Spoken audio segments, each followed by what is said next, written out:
পদ্মা নদীর পানি কমতে শুরু করলেও চাঁপানবাবগঞ্জ সদর উপজেলার নারায়ণপুর ও আলাতুল ইউনিয়ন সহ কয়েকটি এলাকার বাড়িঘর এখনও ডুবে আছে।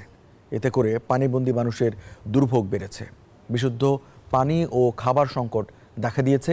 ক্ষতিগ্রস্তদের সহায়তার পাশাপাশি থাকার আশ্বাস উপজেলা প্রশাসনের। চাঁপানবাবগঞ্জ প্রতিনিধি রফিকুল আলমের তথ্যচিত্রে ডেস্ক রিপোর্ট। আমায় ভাসাইলি রে, আমায় ডুবাইলি রে, অকুল দরিয়ার বুঝি কুল নাই রে। গানের এসব লাইনের বাস্তব রূপ যেন চাঁপাইনবাবগঞ্জের সদরের নারায়ণপুর ও আলাতুলি ইউনিয়ন সহ বেশ কয়েকটি এলাকা।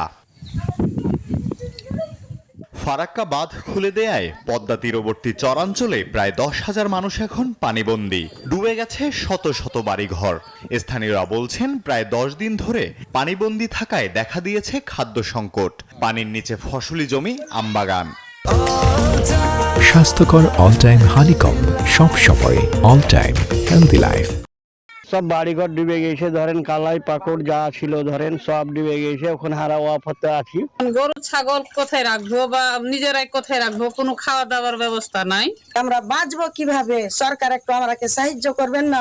আমাদের কালকে থেকে আমাদের আলুয়া খাটাও আমাদের জলে না।